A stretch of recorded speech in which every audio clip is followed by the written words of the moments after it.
शांति। आज की तारीख है 19/8/2022। आज के बाबा के मधुर महावाक्य हैं, मीठे बच्चे, अभी तुम्हें सारे विश्व के आदि मध्य अंत की रोशनी मिली है। तुम ज्ञान को बुद्धि में रख सदा हर्षित रहो।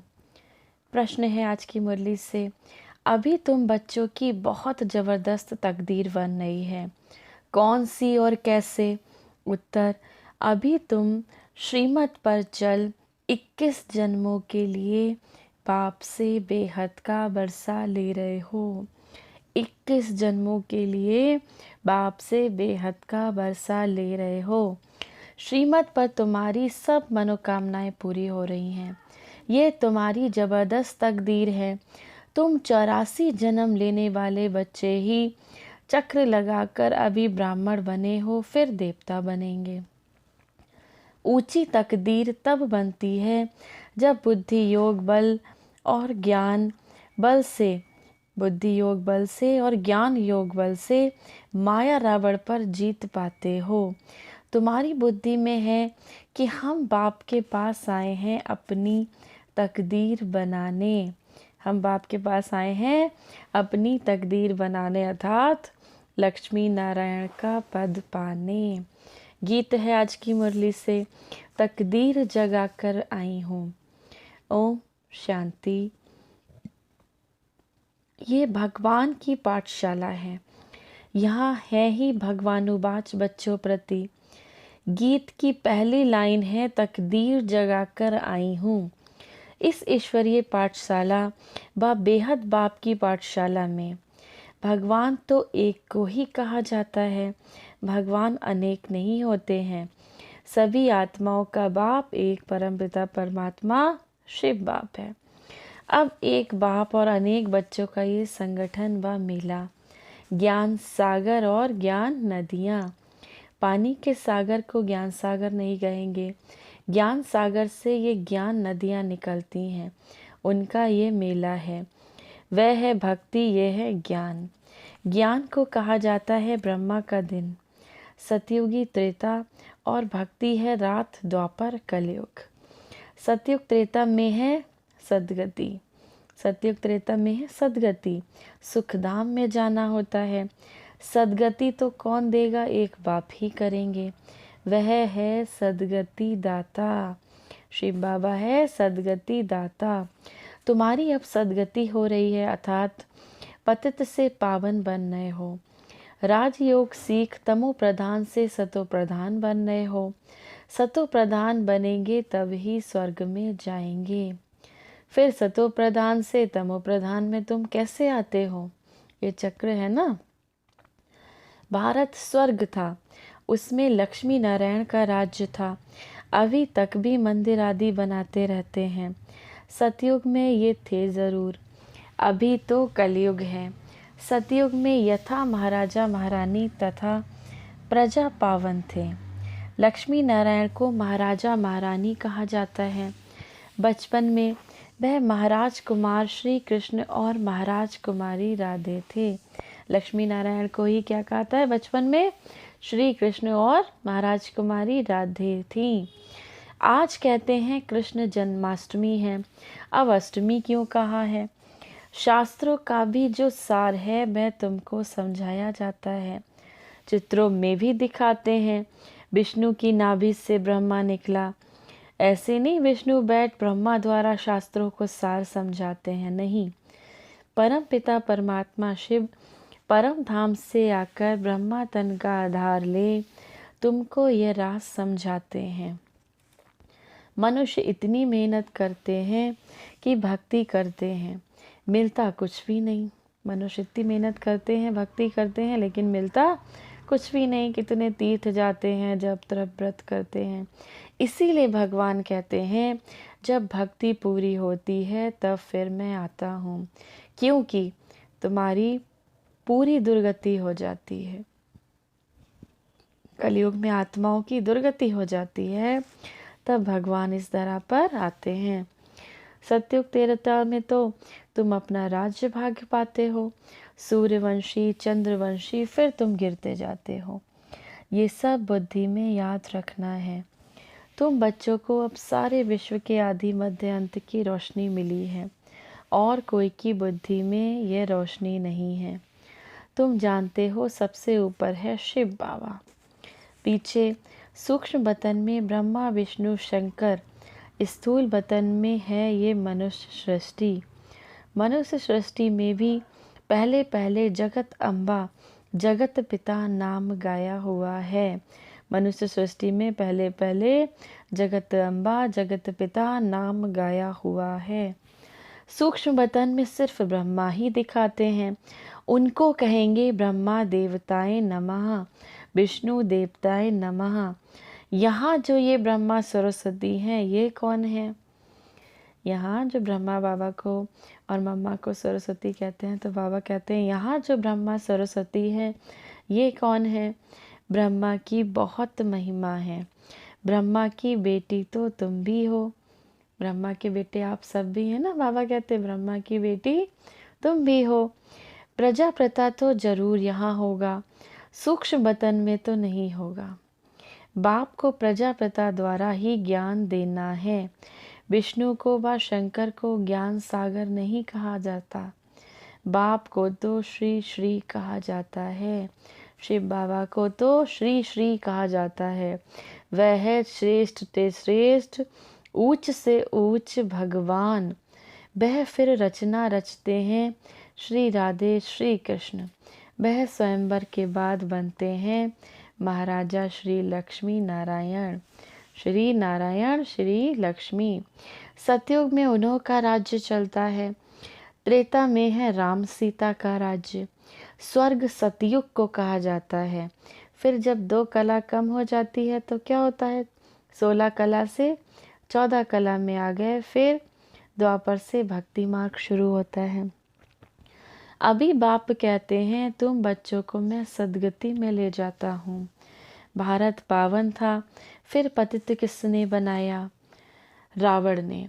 इसीलिए मुझे ही कल्प कल्प आना पड़ता है। पतितों को आकर पावन बनाना पड़ता है। तुम यहाँ आए हो तकदीर बनाने, अर्थात विश्व का मालिक बनने।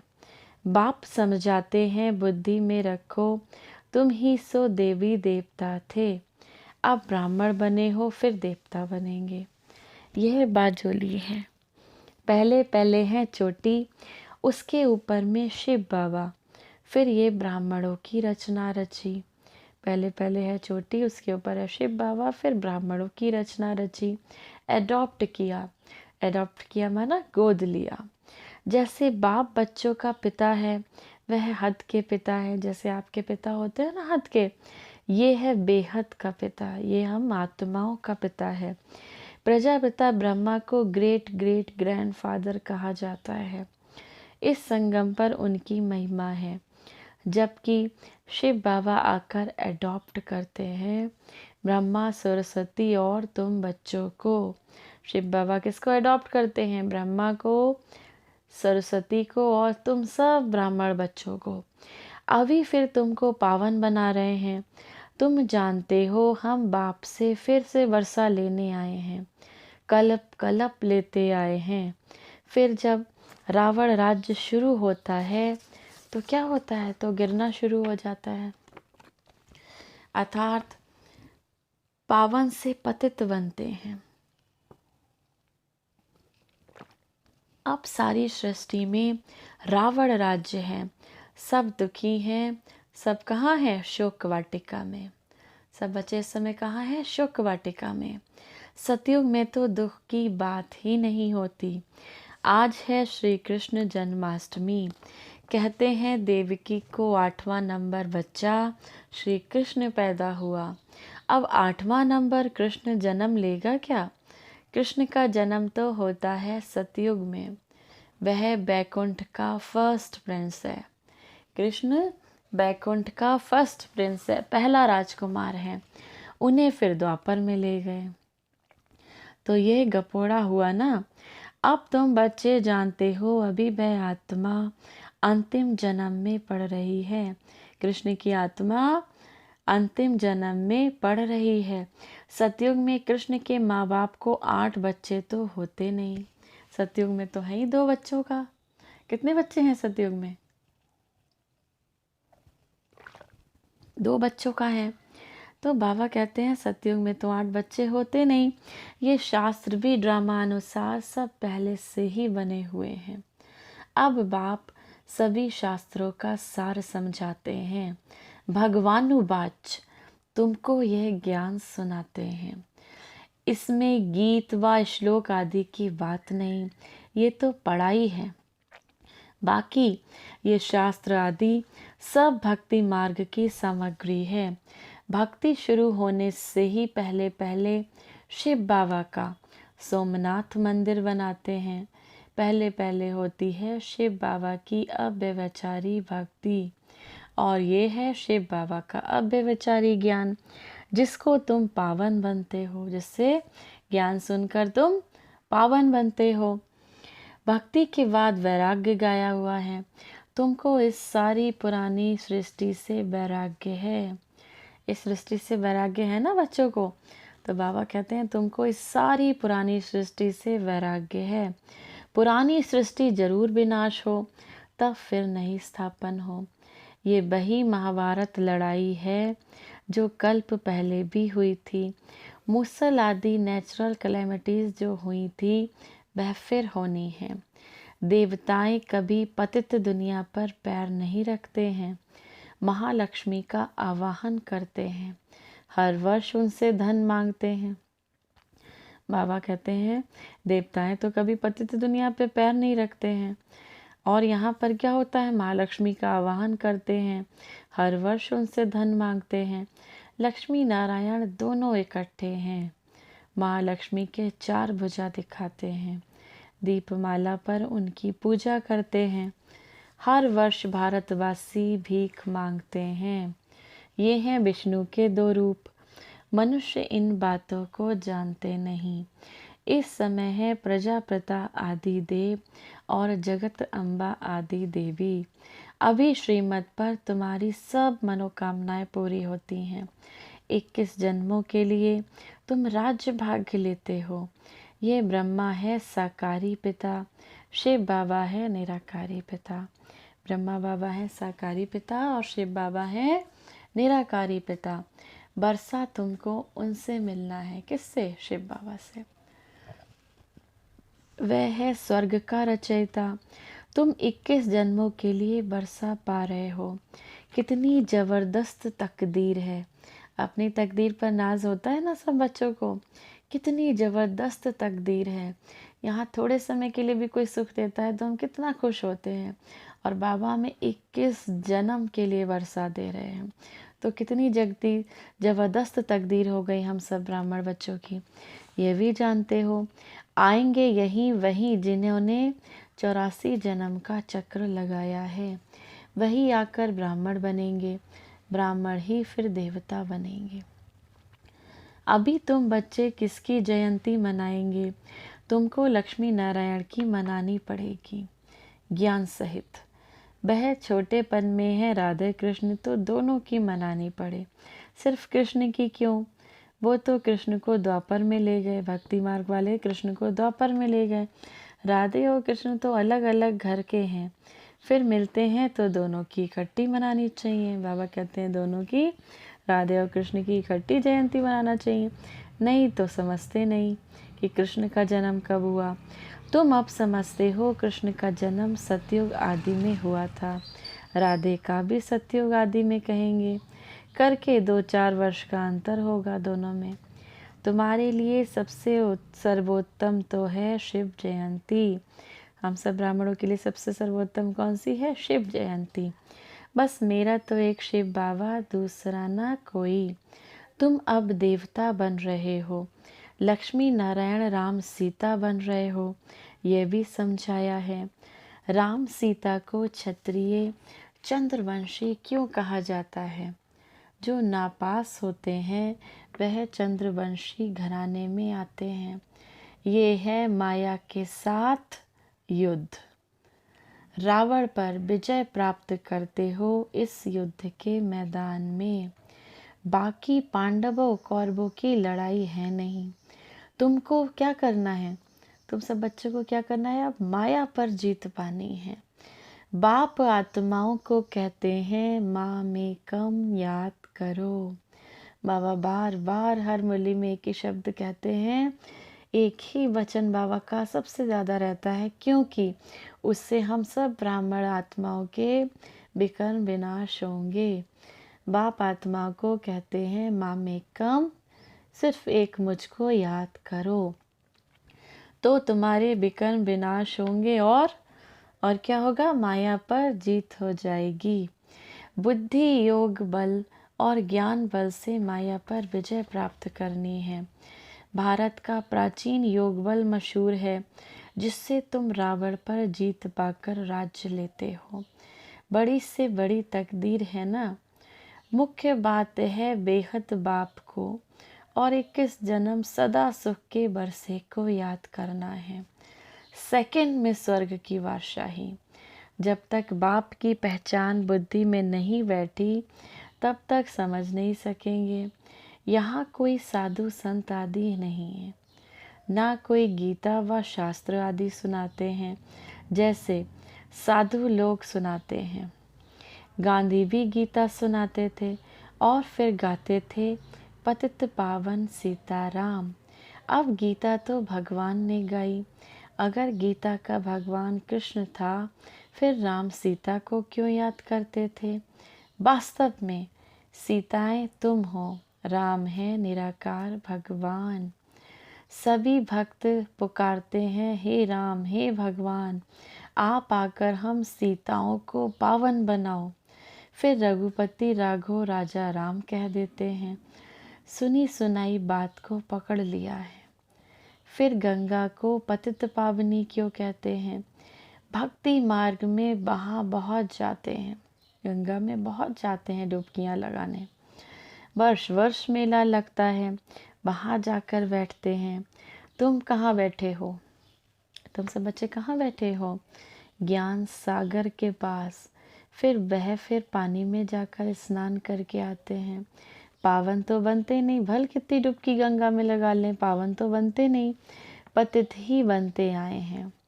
तुम तो अभी ज्ञान मार्ग में हो, तुम अभी वहाँ नहीं जाएंगे। सच्चा सच्चा संगम ये है, जबकि आत्माएं परमात्मा अलग रहे बहुकाल। परमात्मा आत्माएं और परमात्मा अलग रहे बहुकाल। परम पिता परमात्मा से बहुत समय से कौन बिछड़ते हैं।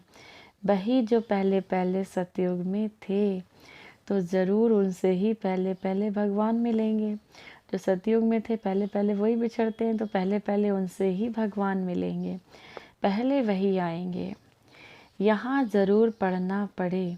जो स्कूल में ही नहीं आएंगे तो वहाँ क्या सुनेंगे, गुहिए गुहिए पॉइंट कैसे समझेंगे।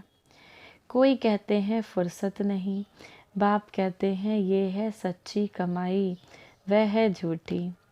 तुम तो पदम पति बनते हो, बाकी इस समय ये तो झूठी साहूकारी है, इस समय ये तो झूठी साहूकारी है। भल कितने भी लखपति करोड़पति हैं, गवर्नमेंट भी उनसे कर्ज लेती है, परंतु है तो सब झूठी माया, झूठा सब संसार। बाप बैठे समझाते हैं बच्चे, तुमको कितना साहूकार बनाता हूँ। अभी रावण ने तुमको दुखी बना दिया है, अब तुम्हें उन पर जीत पानी है।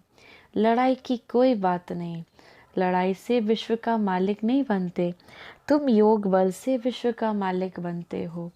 योग सिखलाते हैं बाप, इनकी आत्मा भी सीखती है। किसकी, ब्रह्मा बाबा की आत्मा भी सीखती है। बाप इनमें प्रवेश हो तुमको ज्ञान सिखाते हैं। कहते हैं मैं तो जन्म मरण रहित हूँ। बाबा तो जन्म मरण में आते नहीं हैं चक्कर में, तो बाबा कहते हैं मैं तो जन्म मरण रहित हूँ। बाप बेहद का बाप है, तो बेहद का राज समझाते हैं कि तुमको माया ने क्या क्या करवाया है। तुम 5 भूतों के वश होते गए, क्या हाल हो गया, तुम कितने धनवान थे। भक्ति मार्ग में भी फालतू खर्चा करते करते अब तुम्हारी क्या हालत हो गई है। अब भक्ति के बाद भगवान आकर स्वर्ग की बादशाही देते हैं। इसीलिए सद्गति करने बाप को ही आना पड़ता है। अच्छा, मीठे मीठे सिके लदे बच्चों प्रति माता पिता बाप दादा का याद प्यार और गुड मॉर्निंग। रूहानी बाप के रूहानी बच्चों को नमस्ते। और हम सब रूहानी बच्चों की रूहानी माता पिता बाप दादा को याद प्यार और गुड मॉर्निंग और नमस्ते। धारणा के लिए मुख्य सार है पद्मा पदम पति बनने के लिए सच्ची कमाई करनी है। पद्मा पदम पति बनना है तो सच्ची कमाई करनी है। पढ़ाई में समय का बहाना नहीं देना कि हमें फुर्सत नहीं। ऐसे नहीं कि पढ़ाई के लिए फुर्सत नहीं, रोज पढ़ना जरूर है। एक बाप की अव्यभिचारी याद में रहे आत्मा को सतो प्रधान बनाना है। मेरा तो एक शिव बाबा, दूसरा ना कोई, यही पाठ पक्का करना है।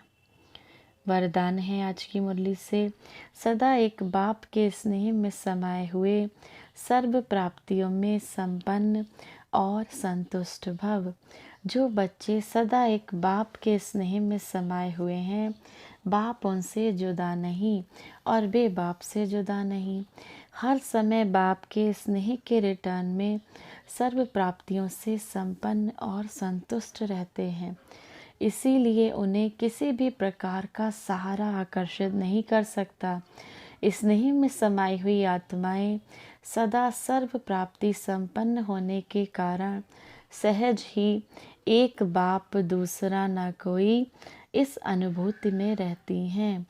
समाई हुई आत्माओं के लिए एक बाप ही संसार है। जो बाबा के प्रेम में, बाबा के योग में समाई है, उन आत्माओं के लिए एक बाप ही संसार है। स्लोगन है आज की मुरली का, हद के मान शान के पीछे दौड़ लगाने के बजाय सम्मान में रहना ही श्रेष्ठ शान है। हद के माना इस दुनिया की वस्तुओं के पीछे दौड़ लगाने के बजाय श्रेष्ठ सम्मान में रहना ही श्रेष्ठ शान है। कैसे सम्मान में? मैं शांत स्वरूप आत्मा हूँ, मैं परम पवित्र आत्मा हूँ, तो इस सम्मान में रहना ही श्रेष्ठ शान है। ओम शांति।